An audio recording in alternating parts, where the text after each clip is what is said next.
the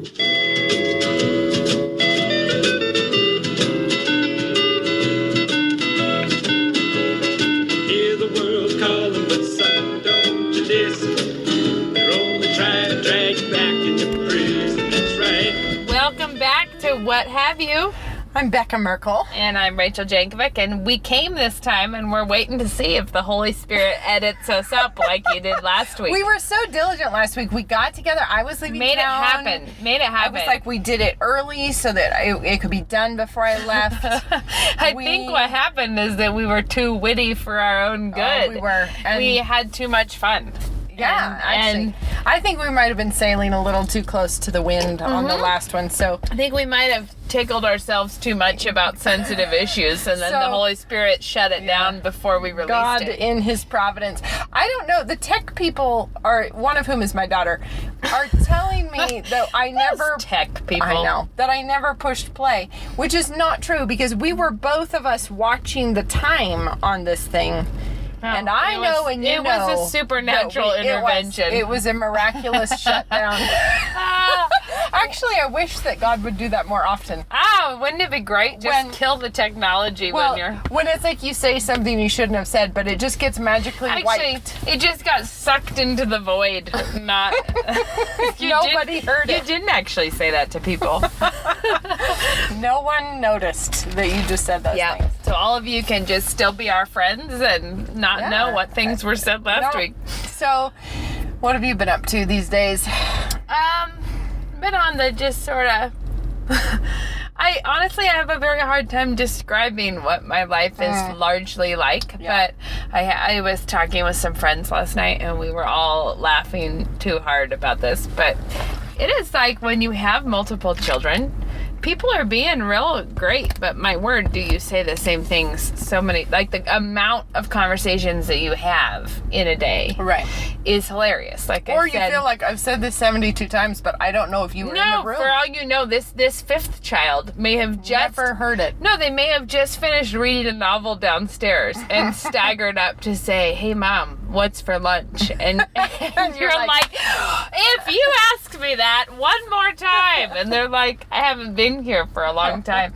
So we were laughing about this because I'll sit down to read my Bible and I'll be like, "Don't talk to me right now, I'm reading my Bible, okay?" So they're like, "Okay." So I look back at my Bible and then I turn, look at someone else, and I'm like, "Hey, I'm reading my Bible right now," because they all start to say something. You know, it's like, "Hey, Mom," and I'm like, "Hang tight, I'm not gonna talk to you right now, I'm reading my Bible." And then it's like, "Hey, go ahead and stop talking right now because I'm reading my Bible." And then by the time I have said that 6 times, then Moses will just climb up on my lap and be patting the Bible. By the time that I get back around to it, the first person has come back because it's been long enough that they're assuming by now you're done. And I'm like, I'm still public service announcement. You can't talk to Mom right now. So I'm realizing someone needs to start, like chalkboards and chalkboard markers and things are so popular right now that why is there not like a mom t-shirt with news releases on the back, like where you just fill in like what's for dinner, you just write it. And then I was getting so tickled thinking of how you'd be like quick licking your fingers trying to wipe things off of your t-shirt, like, "What? I never said that. I never said we were gonna make cookies today." I just nodded appreciatively while you were talking. But I was saying, all of well into a day of so many different conversations, then something will happen, like Shadrach will just walk by drinking a Gatorade, and I'm like, "What are you doing?" And he's like, "You said I could have it." And I'm like, "What?" "When did I say you could have it?" He's like, "Mom, I asked you and you said, You know, the thing is that my kids all laugh because they can tell a mile away when they're talking, and I have a real blank look on my face because I'm trying to sort something out. They'll start telling each other, like, "She's doing it. Look at her. She's doing it right now." Yeah. No, you get this far away thing because what you don't, I just didn't know. I don't think I thought through this. The implications of everything are important because you're like, if I tell one of my 7 children that they can have an apple, that's 7 apples down the drain real fast. And what if I didn't want 7 apples down the drain? True. So you're like, you're like thinking, should I tell them to cut it? Should I tell them they can have one? Or, you know, you just, there's here's too many things in play. This is where my logistical question happens. So, I like to, now this week I'm all cattywampus on this, but I do like to plan a menu for the week, shop for the week, and then I know I have what I need. Even if I don't make on Wednesday what I had on the schedule for Wednesday, at least I could, I can swap around and I know I have what I need, and that's how I like to do it. But then the problem happens where, because my kids totally make their own lunches, often it's their own breakfasts. It just depends. Like sometimes I do breakfast for everybody, and oftentimes it's just like one person wants to fry an egg and one person wants to make pancakes, and somebody, like they're just doing their thing in the kitchen. So it's really open house in my kitchen. I let them go in and just bake. But then what happens is, that they don't just use up all your stuff? Yeah, I bought a bunch of deli ham, say, because I was going to make something interesting for a breakfast, but somebody uses it all in lunch stuff. So then someone what I'll has do, a week of Denver omelets for breakfast. Right, and so then I'll be like, everyone, the food in the fridge might be for a recipe. Ask me before you eat things. But then they ask you. But then they're like, how about I have some sour cream? You're like, how much is in it? Or what did I need that for? One of them will be like, Mom, am I allowed to make myself a ham sandwich? And I'm like, of course you can make yourself a ham sandwich. And he's like, well, you said to ask. And I'm like, oh, right. But it's kind of like, don't use a whole tub of pesto without checking. Just notice that it might be something I meant to have. So what I want to do is if it looks like something I bought on accident, color-coded stickers or Post-it notes of some sort. Yeah, but then all that would happen is you'd misfire on those. Like, you know what I mean? Like, then you're like, what? I put the orange sticker on that? I needed those pitas. No, it's like, no, the whipping cream was for something else. How could you? What were you thinking?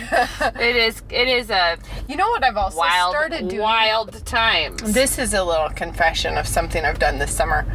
I don't buy tubes of dough. You know, those tubes of biscuits or pizza doughs. You know what I mean? I don't do it. It's a thing. I don't. In fact, it chaps my soul, those tubes of dough. But nonetheless, she's buying tubes of dough. No, because you know what happened? I know what happened. Well, I found a recipe. This is the breakfast thing, the breakfast question. I decided to get over my pride about that if it's for breakfast. Because most of the well, no, that's not true, but a heavy percentage of tubes of dough are for breakfast. But if I was, this is a complicated issue. I'm totally scared of those things. I know, opening them scares me to death. You're supposed to push a spoon on it and it explodes. Wow! And I would not do biscuits out of a can for dinner, ever. Like, ever. Well, wait till next week, However, guys. Becca might be humbled further. I've slipped off the top step, so you don't know what might not happen. But here's the thing. I ran into a weird recipe that turned out to be on a website that had other weird recipes that have been a major hit at my house. I'm not surprised. A major hit. So here's the thing, and this is a great breakfast for the whole group of them, is one of those crescent roll doughs, which I had never before tried, and you unroll that sucker in the bottom of a 9x13, right? Are you following me closely? Like a hawk. Spray some Pam in there. Crescent dough. Then you layer a bunch of deli ham, a bunch of salami, and then you mix up like 8 eggs, dump it on the top, and cover it with cheese and bake it, and then cut it into squares, and they were like all over that. It was so great. This does not surprise me because you have kids in the teenage years. Yeah. This is a years of... It was great stuff. They were just... And then the other version was same thing. It was like crescent roll dough and then a bunch of shredded chicken mixed with pesto that you cover the whole thing with shredded chicken and pesto. Dump 8 eggs that you've mixed up over the top it with some mozzarella cheese. Bake that. They are What happens to the crescent? Does it puff way up? No, it doesn't. It just is kind of like a crust at the bottom, which so it stays. And my kids really liked it. You can actually interesting. Yeah, it was kind of a good. It's like a super fast, proteiny, cut it in squares. You can take it and run out the door to work with you kind of breakfast thing. And I'm like, So and, is this here's another website one. some tube of dough website? No, I don't know where I found this thing. I think I was looking for breakfast recipes and somehow I found this. And anyway, it kind of made me happy, but I've been like, oh, I have 3 tubes of various doughs in my fridge, and that lowers my self-esteem. However, some kinds of pride it's good to lose. yeah, but the thing sometimes is, you it's gotta like lose. it's hearty, and the other one was one of those pizza doughs, and I was really shocked at myself that I bought this. But you, that you roll it up. I love to think of you in the aisle by the little, I know, I'm like- by the little wieners in the bag, being like, Please, nobody looking every walk by. direction. But don't worry, she's gonna podcast about it later, so the whole world So will it'll know. be all right. Okay, we were just at a conference, and My kids would really love if I would buy some tubes of doughs and they pop a would love random this thing. breakfast. Oh yeah, They I would don't. love it. Yeah. The other one though was pizza dough that you roll up with ham and Swiss cheese Yeah. and like cinnamon rolls, and you just roll it Yeah, up. there's and a then, Smitten Kitchen recipe for that. but then kind. it's like, yeah, but this is fast because it's a tube of dough. And then you drizzle over it like a butter Worcestershire sauce, Yeah. brown sugar, and poppy seeds, and then Yeah. bake that, and it makes these really like good little sort of proteiny cinnamon roll things, but with obviously no cinnamon. And Anyway, the protein is alongside of some heavy carbs. not too heavy actually, because those doughs, the ones I've employed, they don't puff up. They're pretty thin. They stay pretty thin. I think Anyway. that's really funny. But anyhow, that's been my little good job, venture into convenience foods for breakfast. But I'm like, who cares? You know, I'm not above my children eating cereal. I don't have to handcraft their cereal. we have cereal from time to it's our most frequent breakfast. Well, no. Most often we eat like oatmeal or we have Kodiak cakes, but like the most common thrill breakfast would be Honey Nut Cheerios. That would be the thing that we most often Sure. might have that the kids would like. So the other day, Moses is just starting to put together, trying to put together a sentence. And his first 3-word operation was in the morning. One of the kids brought him into our room, and I was like, "Hey Moses, how'd you sleep?" And he said, "Momo, bowl, Cheerio." And then later that day we went to Costco, and as we're in the parking lot, he starts saying, "Momo, pizza, Momo." And I said, "Do you want pizza?" And he goes, "Yay!" I'm like, I have successfully he's already achieved driven by the communication. food. Yeah, but it's just the food requests. He's Oh, yeah. like, I know what I want. I'm a I man know. with, and he always asks me for J's, which is PBJs. He's always like, "Mama, J," and he stands by the bread box looking earnest, like up at it. And he's like, "J, Mama," and I say, "You want a PBJ?" So then if I get the peanut butter out, then he runs. He's like a step ahead. He runs to the fridge to like get the jam. Yeah, He's right. like, "I know what I need. It'll fill me up." Anyways, Yeah. we should move on from this and talk about something else. Okay, I have something to talk about. Okay. So Want to run it by the Holy Spirit first? you know, here's the thing. This is something that it comes up from time to time in the world. No, see, look. Okay. She's worried I don't have the disc in. I have the disc. See, it's in here. Okay. Yeah. Technical issues averted. Yeah. Okay. Go ahead. We hope. No, the thing is in these days where victimhood is such a distinction, you know, where not everybody, many people kind of want to get a little bit of that going. They want the pity, they want the whatever. Yeah. And then everybody else wants to never do anything that would upset the feelings of somebody who might have wounded feelings from other Which things. really makes it all the place to be is the victim, because or to be the person who is overly sensitive on behalf of potential victims everywhere, right? yeah. In this climate, in this weird little petri dish that we currently live in, where that's the thing, I feel like being sensitive, being kind, never wanting anyone to doubt your love or your friendship or your affection it's becoming very difficult, I think, for people to confront sin the way they need to in their friendships. And I ran across this quote. I'm going to read it to you from MacDonald. Well, basically, George it seems MacDonald. like it's become where telling a friend you think they're in sin is like the nuclear of warheads. all It's things, not the most despicable. like far from being like a fly swatter of kindness. It is people are like, why would you do this and end humanity with your nuclear warfare of confrontation? Yeah. But this is a quote from George MacDonald, which really struck me, and then pair it with a verse. I feel like we need to pair this with a verse. Okay. Do you ask, what is faith in him? I answer, the leaving of your own way, your objects, yourself, and the taking of his and him. And this is the part I want to emphasize. And doing as he tells you. I can find no words strong enough to serve the weight of this necessity, this obedience. So, what is faith in him? It's doing what he tells you to do, you know? Yeah. And this Do is the dang work. and this is the work that I feel we ought to pay attention to here is The work you'd like to highlight. 1 Corinthians 5.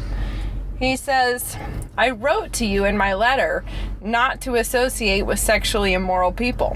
Not at all meaning the people of this world who are immoral, or the greedy and swindlers or idolaters. In this case, you'd have to leave the world. But now I am writing to you that you must not associate with anyone who claims to be your brother or sister, but is sexually immoral, or greedy, an idolater or slanderer, a drunkard or swindler. Do not even eat with such people. And the thing is that is so contrary to Opposite all. land, common advice from Yes. Christians to Christians. It's like, but they'll think just you're harsh. love them like normal town. Just pretend they're okay because Yeah. we all sin, don't we? Didn't you have a bad attitude once? Yeah. Yeah. And they must always know that they are loved. They But must I had always know that they are accepted. And this So verse is we've saying, had a similar don't thing. accept it. The same question has been on my mind lately, and then in a discussion that came up and so I was thinking about the same thing. But it was empathy, like when people are talking about the importance of empathy, and the way that is often used, I absolutely do not believe it's a biblical virtue. Like, not that there's no time when you ought to be empathetic to Okay, someone. so weep with those who weep, mourn with those who mourn. So Yes, do not disobey with those who disobey, and do not lie with God about those who lie about God. Yeah. Like if somebody is like, for instance, say you grew up with a Christian girl who's like a friend, and then she starts wandering on the path of maybe I'm not a Christian, maybe I actually I'm decided to experiment with my sexuality, or I decided whatever because she's wandering off. And obviously I hope that you would have the good sense to say this is not it, like bad call. But there is no continuing that friendship as though that's not happening. Like that's Right. the one thing that is not on the table anymore is pretending that this is not what's happening. And something that really struck me, so the empathy would be people saying, well, if you don't like struggle with her heartache of feeling like she hasn't experienced life if she's not sleeping around, like they get it so entangled with like if you can't feel what she's feeling that you're not a friend at all. Right. And the reality is that entering into temptation with people is not Christian virtue. No. Like if someone is losing control of themselves about something, you don't also lose control of yourself in anger with them in order to be a friend. Like Right. you say, you know what? You need to back on out of this here attitude you've got going. Like you gotta fix this. But something that really struck me as Luke and I were talking about this, thinking that empathizing with people is the most important task Christians do. I think and they we say have to be careful because sometimes, yes, empathizing is a very important virtue. It really is, except when you're saying, I'm empathizing with you in your succumbing to temptation. yeah, and I guess the thing that I don't think, though, I think is maybe I feel like it's just a term that has got so much baggage. It's like a really, really one of those stupid, sticky, bouncy balls with the little, you know what I'm talking That always about? have hair stuck Yeah, to you them. feel like at this point it's been through too much and we can't talk about it might anymore with depend on clarity. what circles you run Yeah, it in. might. I guess I just feel like people are like, well, it doesn't really matter if, she's living as a lesbian Like, Well- because I just love her the same way as when she was a professing Christian mom friend. Like, I'm Yeah. just gonna act like nothing's different so that someday Jesus' love will show through me. And you're Yeah. like, no. And the idea is she needs to always know that she's loved and she's accepted with you. And it's like, actually, that verse is saying Don't she accept may that. not be accepted with you. She may not be, but interestingly, because she is not in the midst of being accepted by Christ. Right. Right? Like, he's the most loving of all. Like, obviously his love is better Yeah. than ours. Obviously his kindness and tenderness and compassion is better than ours. Right. And at that moment, he's saying, no. Like, this is not part of, like, he's And saying, this list right here, someone who claims to be a brother or sister, yeah. but is sexually immoral, and I think the implication here obviously is unrepentantly so. Right, not like, oh my word, something like, and I'm confessing it, I'm getting right. We're Right, not we're saying not going quit for the acting like scarlet that. It's letter. like, no. Yeah. But for the people who say whatever, It's kind of like, it's not a big deal. Why are you so uptight it's like, about well, this? I'm living with my boyfriend, but I don't think you should judge me. It's like, right, you guys want to come over and just hang out? And you're like, no, don't even eat with people Don't like that. even eat Don't with even it. eat with them. And it says sexually immoral or greedy, an idolater, or a slanderer.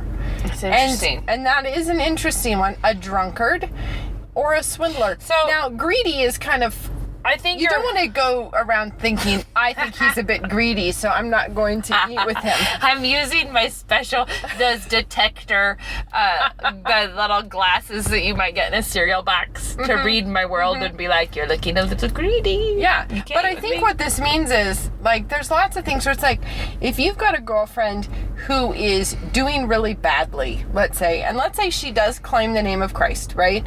But you know she's drifted, she's doing really badly, you don't go for a fun getaway spa weekend with her. No. That is not what you do, and you don't do it in the hopes that you She'll will... notice that you didn't That you're obey loving. scripture. Right. That you'll go do it in the hopes that because, and this is a thing I heard, this is too many things I have to say. One time I got in my car and it was on NPR. It was some raunch-tastic interview on NPR. You know how they are on there with Yeah. no actual concept of the way God made the world on NPR. And it was like a talk interview or something.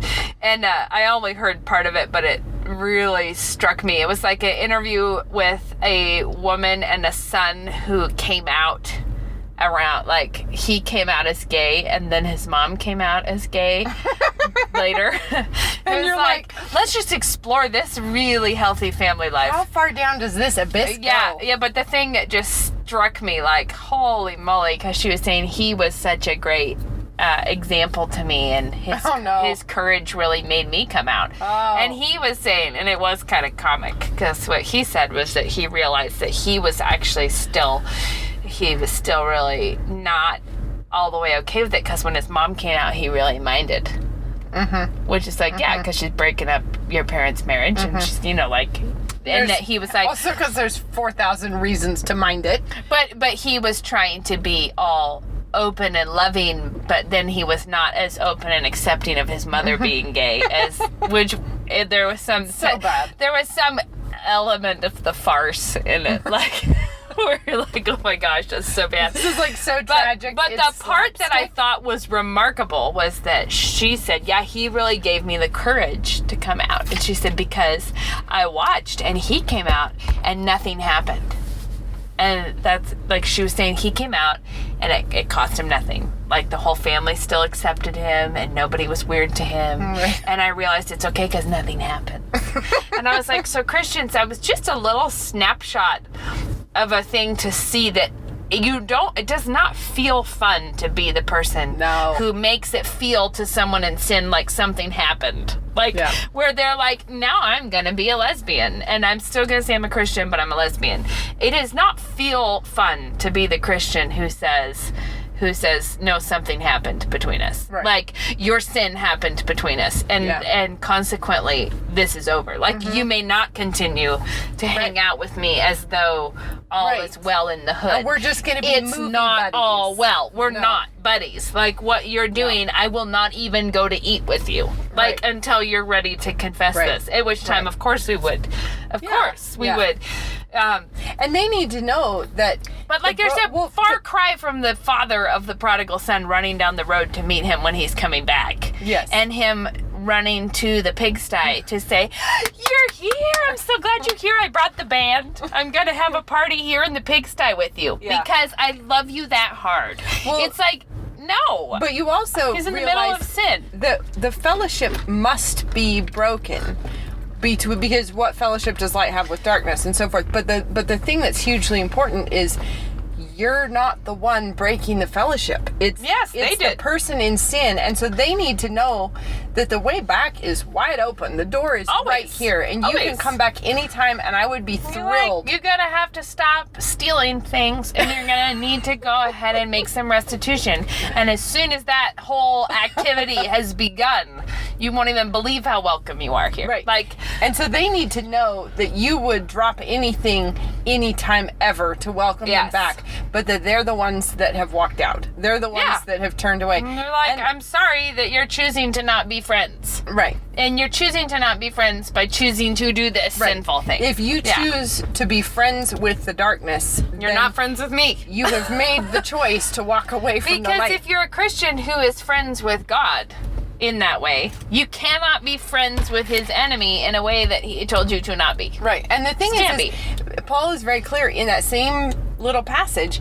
I'm not talking about your non-Christian neighbors. No, he's like, to be clear, I specifically mean your old friend that you really don't want to Yeah. be drifting away from the faith and you're tempted to continue acting like everything's fine. Right. And I just feel like the whole modern, the trajectory of what counseling is supposed to look like is so wrongheaded, where it's like you must always be understanding. You just need to listen. You need to never open your mouth. Just listen to their pain or And whatever then you'll it is. never actually know if what they did was good or evil because you have no way of knowing. And you're like, yes, you do have a way of knowing. Like, sometimes you might not know the whole picture. You might not know, like, it's like one of those moments, say both spouses were unfaithful. You're like, your marriage is falling apart and you both had an affair. Well, who sinned first is actually not super relevant because all of us have some sin to confess. So, right, if she, you know what I mean? Like, you're like, Okay. there are times when you might not know, you might not know that this, there's a big counseling situation happening and you might not know.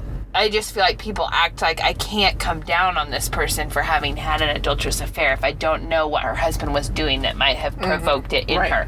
And it was like, well, actually, you still know that that was a sin that needs to be confessed. Whether or not there were understandable human reasons that this situation occurred, you know enough. And people are always like, well, I could never say if she was really at fault because it's just a lot of vague. other thing, but though- this thing about empathy, I wanted to say this because I felt like this might be a tenuous connection, but to me it made a lot of sense suddenly when I thought of this. All right. Empathy, and I feel like we definitely should, I feel like it should be defined better because I don't just mean something where you're like, oh man, I feel for her. Or I'm like, Yeah. and not that. I don't mean that. I'm talking about empathy as a worldview of life. Like, Sure. this is the only role that a Christian has, is to go around feeling the emotions of others. Right. That's what we're supposed to be doing. But it struck me that mentality is amazingly, I feel like, combined with bad entertainment standards, creates an incredible, like, storm center, because you're watching a bad sitcom that is full of sexual immorality and whatever. Yeah. Right. Well, if you believe that appropriate way of human Christian interaction is to just love everything about someone who is in sin. Sure. Then you're watching this kind of thing totally open-hearted to all of their sin. Do you know what I mean? You're like, Yeah. I just love this character. And it's like 4 steps worse than just loving your neighbor who's living in sin, which is like, it is worse than having it's an imaginary story where you're loving a person who's sinning and hating God and involved in this whole, and it's imaginary, but you're still letting all of your emotions go on these trips with people who are in sin because you actually, on some level, you believe that's an okay way to handle life. Right. Like if someone comes and tells me their sin, I'm just like, yeah. I'm here for you.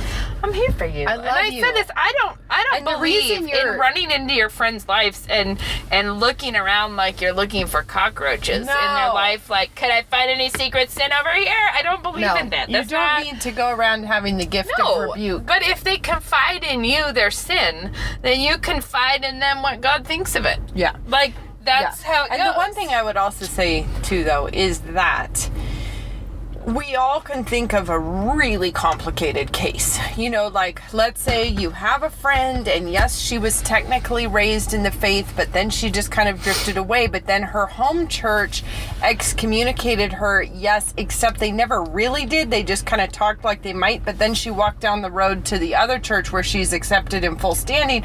So is she a non-believer? Is she not? We don't really know. And she's living with a boyfriend, and she's my friend from high school. So now what? You know, we can all and think maybe of those. he's seeming like he might be about to be saved. Right. Now, the thing is, we can all think of complicated ones where it's not clear. But the thing is, as Dad is fond of saying, difficult cases make bad law. So what we often want to do is rush to the difficult one. We say, oh, see, it's so hard to tell. That means it's always hard to tell, which means in this case, which is a really obvious one, it's just I can't too hard to tell. It's impossible. We can't be judgy. And the thing is like, sure, there might be difficult cases where you should go to your pastor and say, okay, look, I don't know what to do. This is complicated. Help me work through this one. But when it's really obvious, this is a person who claims to be a Christian and they are being a drunkard or they are being sexually immoral, you know what your job is. And this is where I just want to read that George MacDonald thing one more time, which is, do you ask what is faith in him? Skipping. I answer, and doing as he tells you. I can find no words strong enough to serve the weight of this necessity, this obedience. I think the thing that I guess about the like complicated situation is that I just like to channel a little Grandpa Jim. He never has met a really overly complicated case. Like, it's funny. He may oversimplify things, but it's like in that situation that you just laid out, he would probably just head right in and be like, are you professing Christ? You know what I mean? It would probably be like, well, then you need to get things right with your old church. Yeah. And Are no, you I'm professing Christ? Then you can't be living with your boyfriend. Like, if it's the question of do I need to treat you as a Christian or not, he would just ask them. Do you know? Not get into tense negotiations. It's like it might be cleared up in a matter of very few moments. Right. It's And like- but it will require an awkward conversation where you are saying, Yes. so are you still calling yourself a Christian? And how do you reconcile that then with how you're living right What now? you thinking here? And then it's so awkward. And the thing is, of course it's awkward. Of course it's hideous. And that's why nobody wants to do it. No, and it's not though, and this is the thing. It's because sometimes love is not easy. No. And that is the thing, is that it is not loving to let people believe that living in a way that is not pleasing to God will bring them long-term joy. You know, like, why do we do that? Like, why? It's like... Well, the other thing is, I think another reason people shy away from doing this is they're not willing to take the hit. And that's actually what this verse is requiring, is you have to be willing to take the hit of... Right. Because if it is a friend of yours, of course it's going to hurt if she turns away and feels like you've been unkind. Of course it's going to hurt. Tells everyone that you're a meanie. You're going to be cast in the role of the villain. You're Meanie McTots. And she's just this sweet, happy person who likes to serve Indian food to everyone who comes to her house. Right. And Or the like, thing is, I'm so loving and joyful, and she's so uptight and Christian. and you have to be willing to take the hit of having people think ill of you. You might have to take the hit of losing a friend. You might have to take the hit of whatever, having people lying about your intentions and so forth. But it's kind of like, well, that's kind of part of the cost of being a Christian. Take up your cross, peeps. Take it up. And if your cross is someone being nasty about you on Facebook, I think you're doing pretty good. Like, it's pretty much not a heavy cross, is what my point is.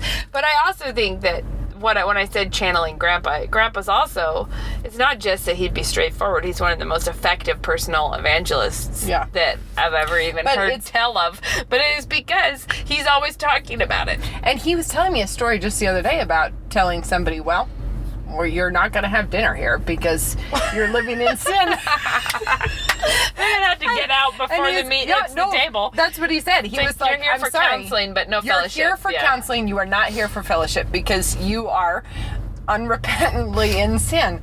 And so it's not a thing of I'm shunning you. It's just like, I'll talk, but I'm not going to shoot the breeze. We're going to talk about the problem. You and me aren't friends right now, but we're having a talk, and I'm hoping we will be.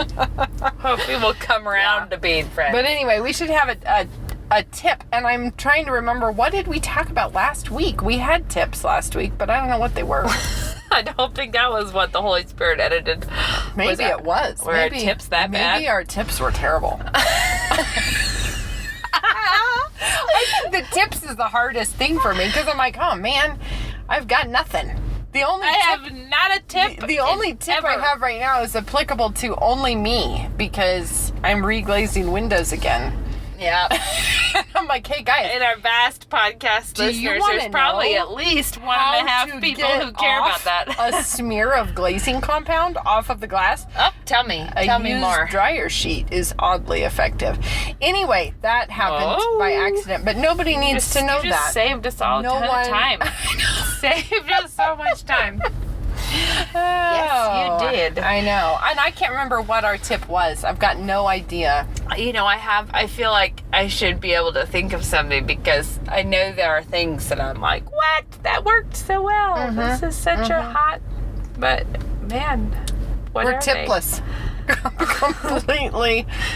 No idea. That doesn't sound good. I just found out from a friend that we have isn't it an acronym? That the acronym for this podcast is Y. In all caps. Oh, that's not bad. No, I was an accident. She texted me listening to, and then all caps, why? And I was like, what is this thing? I don't know what you're talking about. It's our podcast. That's really funny. Yeah. My tip, this is dragging something out of the annals of the past. Okay, do. I haven't dealt with this one in a long time, but it's a funny tip. All right. You'll enjoy it.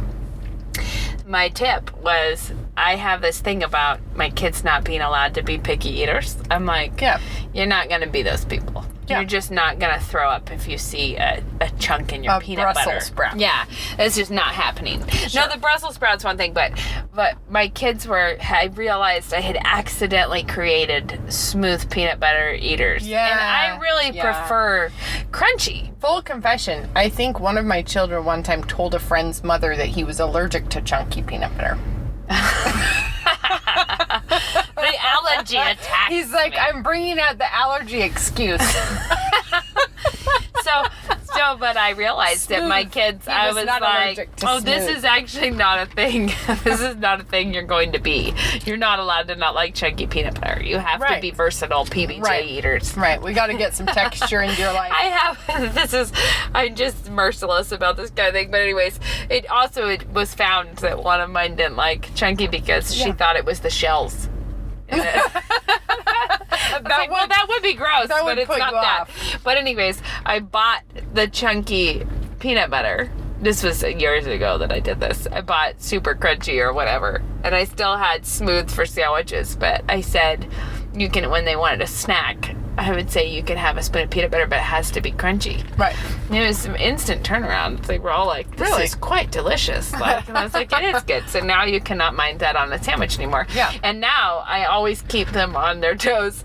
I'm so bad about this guy. Even the family standard things, I always change it up. So like we switch from creamy to chunky, and we switch all the time. Sure. Back and forth. We switch strawberry to raspberry jam and to other like. Just so they're not persnickety? Yeah, I do the full circuit. I change the way I make spaghetti is different a lot. It's like they're just. I remember as a kid, I don't think I was very flexible. I think that there were things that I was like you ruined ragu it. or Prego. Yeah, like if you didn't do the one sauce I like, I can't eat it. But let's be real. There's a world of difference between Kellogg Raisin Bran and generic brand. It's like it's a chasm that divides. I need to clarify something. I remember that as a kid. It was like, it's generic. Generic Cheerios Are the not a worst. Cheerio anymore. They're awful. Yeah. But I need to clarify that I do this where I feel that it is equal qualities. I don't do this like I'll change the sauce that I'm using or change whatever, but I don't make them eat SpaghettiOs instead of spaghetti or something. Yeah. There are something I don't mean that. I just have a thing about Don't be picky. Yeah. there was something we should have talked about, but are we out of time? Yeah. Okay, well, I'd have to talk about it next time. Remember it I was for going to later. say we should talk about, I had a funny, about daughters and makeup and things. Oh, 'Cause let's talk about that next time. We'll cover it next time. We'll think about it next time. But, so that's my hot tip is don't make your kids think that there is only one kind of peanut butter in the world. Okay. Or bread. I switched to like seedy whole wheat breads and then sure. back to white. I'm like, no, you will be able to eat different kinds of breads. Create versatile eaters. Or just people who don't let their world fall apart. If But it it didn't get also what makes they them wanted. into much more likable people later. Yeah, but they're but the thing is that they're interesting now because I find my kids saying things like, "Oh, I love that really seedy bread toasted. It's so good toasted." But like, it's not my favorite when it's not toasted. But when I feel like they're paying more attention to how instead of just like autopilot eating some things. Right. Yeah. So, anyways, that's something that I do. There you go. There's a tip. Hot tip. You're way past that. I'm pretty much tip. past it because the little people in my life Yeah. are following My tip in the is footsteps. get over yourself about doughs from a can. Tube. Is that really specific to me? It seems like you're really angling it at me. No, I was not. Do you have it? We've never before in my life that I know of. We've never discussed doughs in a tube, have we? I don't. I'm just saying that I had a moment of having to get over myself. We always laugh. Do you remember when Mom started buying those? So for Sabbath dinner, Mom will buy the frozen bread, the Rhodes dinner rolls, yeah, uh-huh. and the Rhodes dinner rolls are delicious.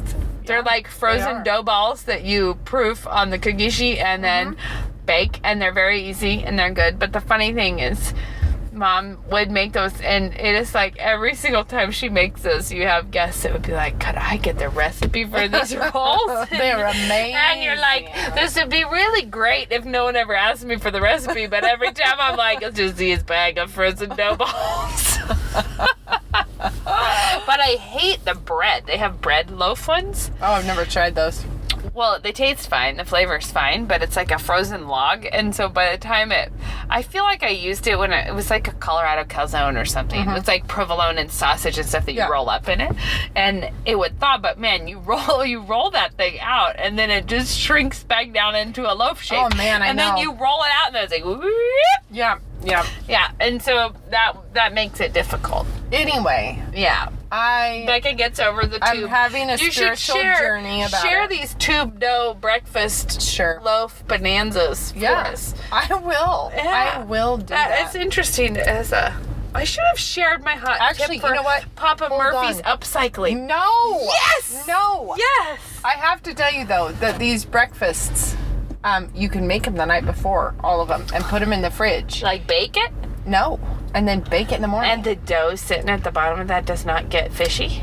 That's what the recipe said, and I Have you have tried done it? I think I did. I don't remember. Sounds squeaky to me. But you cover it with a lot of ham and salami, and then it's the ham eggs. straight on it. It's like dough, then ham, then salami, then egg, then cheese. My kids would never forgive me if they knew this had been recommended and I did not follow through on it. You need to So try it because they really, And it's surprisingly thin at the end of the day, but it's still, anyway. Kind of come off like pizza, like an eggy pizza. No, taller than a pizza, but anyway, it's Deep not like dish, a big eggy deep dish. It's not like a huge puffy of an omelet, is what I'm saying. It's like it's a thinner little Right. thing. But I guess that's my tip. That's my. All right, we're full of hot tips. So many. All right, live But like we a gotta- Christian. yeah. Do the hard thing. Eat the tube doughs. But only at breakfast. Eat Don't tube doughs with if you're- crunchy PB. at breakfast. That guy, you're on the stairway no. to tube dough If dinners. you're gonna make biscuits for dinner, make them from scratch. I don't know that you need to be fussy about that. I am fussy about that. What if someone's gonna do breakfast for dinner and they wanted to use it? I'm willing to stretch a point there. I'm gonna say okay. All right, guys, yeah. you've got the official clearance on that one. We will. No, we won't see you, but we'll be here again We'll next be here time. another We'll come time. back another time. We'll try and have this one make Have it a good out week. into the world. Yeah. Goodbye. All right, bye.